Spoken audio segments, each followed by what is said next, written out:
Merhabalar arkadaşlar, kanalıma hoş geldiniz. Abone olmadıysanız eğer sağdaki abone ol yazısına tıklayarak abone olabilirsiniz. Şöyle çok kolay bir motif örneğim var bugün sizlere. Çok kolay, çok basit. Şimdi bunları yaptım ben birkaç tane. Bir tanesini de sizlerle birlikte yapacağım. Böyle etrafına farklı bir şey gitmeyi düşünüyorum. Tasarladığım bir şey var.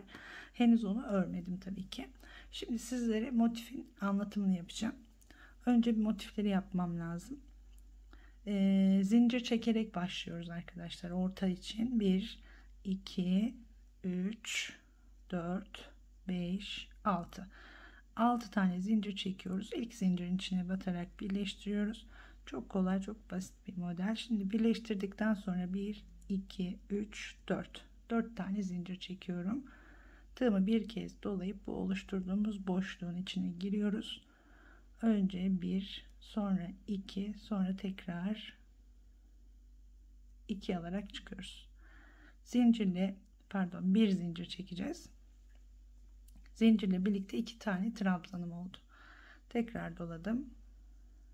1 2 3 ile çıktım. Bir zincir. Şimdi 3 trabzan yapmış olduk.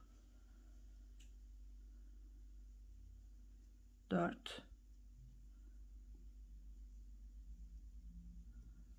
5 aralarda bir tane zincir çekiyoruz. Sırayla trabzan yapıyoruz. 6 12 tane trabzan olacak burası.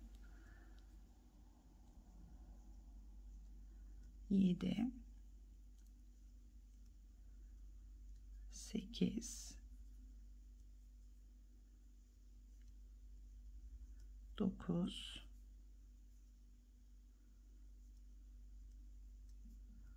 10 11 ve 12 2 4 6 8 10 12 tane trabzan yapmış olduk. Bir zincir çekiyorum. Buradan ilk çektiğimiz zincirin 3. zincirine batıyoruz. Şöyle arada bir zincir kalacak şekilde birleştiriyoruz. Bir tane zincir çekiyorum ve bu bir zincir çektiğimiz boşluğun içine giriyorum. Bir sık iğne yapıyorum. Sonra 3 tane zincir çekiyorum. Aynı boşluğa batarak tekrar bir tane daha sık iğne yapıyorum. Bu şekilde komple bütün boşluklara batıyoruz. Bir sık iğne, 3 tane zincir, tekrar bir sık iğne. Diğer boşluğa geçiyoruz. Bir sık iğne yapıyoruz. 3 tane zincir çekiyoruz. Tekrar batıyoruz. Bir sık iğne daha. Diğerine geçtim. Bir sık iğne, 3 zincir, tekrar bir sık iğne. Komple etrafını bir kez bu şekilde dolanıyorum. Her boşluğa bir sık iğne, 3 zincir, tekrar bir sık iğne yaparak.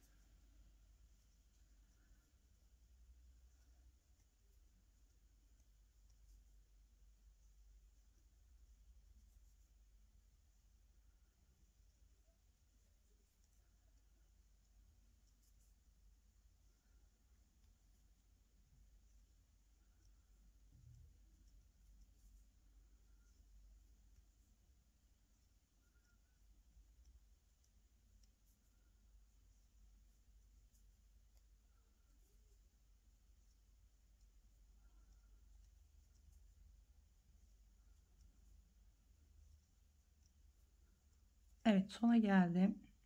Bir tane sık iğne yapıyorum. Burada ilk yaptığımız sık iğnenin üzerine batarak şöyle bir birleştirme işlemi yapıyoruz. Şimdi buradan 1 2 3 4 5 6 tane zincir çekiyoruz. Tığımızı bir kez dolayıp bir sonraki trabzanın üstündeki, bakın şu iki pipirik olarak düşünün. İki pipirik arasına batıyorum. Bir tane trabzan yapıyorum. Tekrar 1 2 3 zincir, bir doladım. Şimdi şununla şunun arasına batıyoruz. Alttaki trabzanları takip edebilirsiniz. Her bir trabzanın üzerine batmış oluyoruz şöyle.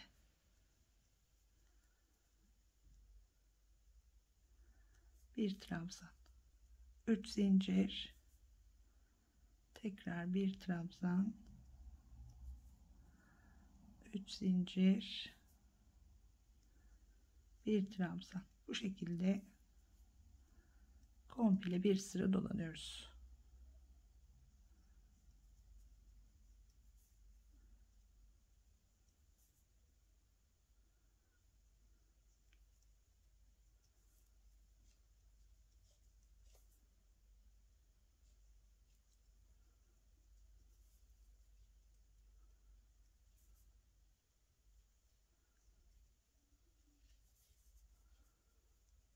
Başlangıç noktasına gelinceye kadar her iki pipirik arasına batarak bir tane trabzan yapıyorum. Şimdi bu sırada belki biraz şapkalaşıyor gibi olabilir. 3 zincir az gelebilir. Çok da fazla olmuyor ama şunu yanlış yere battım bu arada. Tam buradaki sık iğnenin içine batmamız lazım. Sonra bunun üzerine dolgu gideceğiz şimdi. Dolguyu yaparken düzelecek arkadaşlar. Gerdirme olmuyor yani.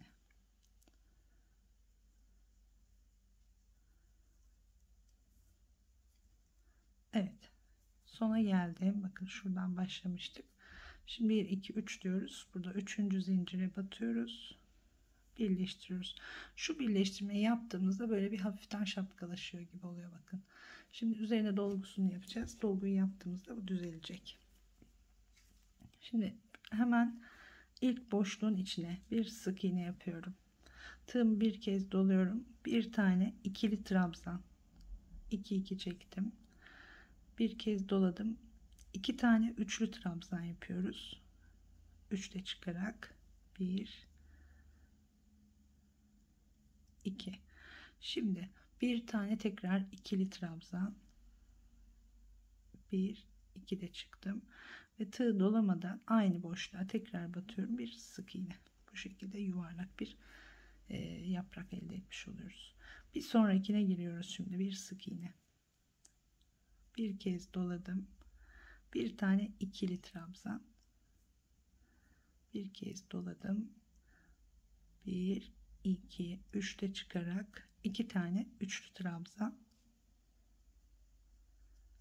sonra tekrar bir tane ikili, bir tane de sık iğne. Bir sonraki boşluğa geçiyorum. Bir sık iğne, bir tane ikili trabzan, 2 tane üçlü trabzan yapıyoruz orta için. Sonra tekrar bir tane ikili, bir tane tekli. Sık iğne yaptık. Bir tane ikili, bir tane üçlü, bir tane tekrar ikili ve bir tane sık iğne. Evet, bütün boşlukları bu şekilde dolduruyoruz arkadaşlar. Başka yapacağımız herhangi bir şey yok. Şimdi bunları ben etrafını farklı bir şey düşündüğüm için birleştirme yapmadan bu şekilde örüyorum. Sonra etrafını göstereceğim ama isterseniz bu sırayı yaparken birleştirme de yapabilirsiniz. Sadece bu motifi kullanarak farklı örgülerde yapabilirsiniz tabii ki. Pardon, şu 2 tane üçlüyü yapamadım. 1 2, bir tane ikili. Evet, şimdi bunu birleştireyim derseniz nasıl yapacağınızı şöyle göstereyim kısaca. Bir tane üçlüyü yapıyorum. Bu bir tane üçlüyü yaptıktan sonra normal birleştirme yapıyoruz. Arkalarını çevirip tam tepe noktasından giriyorum. İlmeğimi alıp bunun içinden çıkartıyorum. Zincir çekmeden tığımı dolayıp diğer üçlü trabzanı yapıyorum. Sonra ikili, sonra bir tane sık iğne. Evet, yapraklardan birleştirerek sadece bu motifle bir şeyler yapmak isterseniz bu şekilde birleştirebilirsiniz. Yani şöyle diyelim, iki yaprak olarak birleştirilebilir. Bakın böyle de gayet güzel şeyler çıkabilir ortaya. Şimdi ben bunu söküyorum. Birleştirmeyeceğim çünkü. Dediğim gibi etrafında başka bir şey düşünüyorum. Sadece motifi tamamlayalım.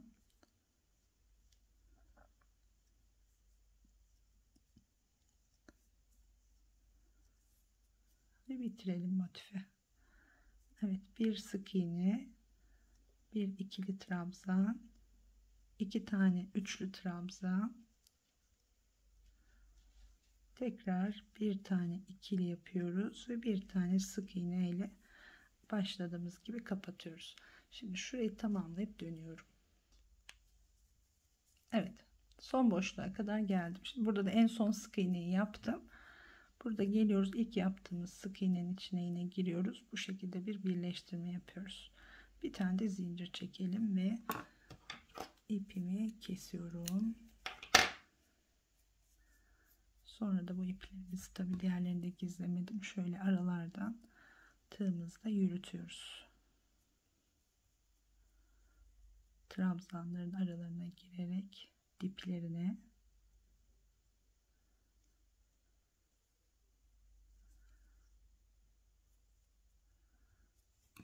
Evet, şimdi ortayı ve onu keselim.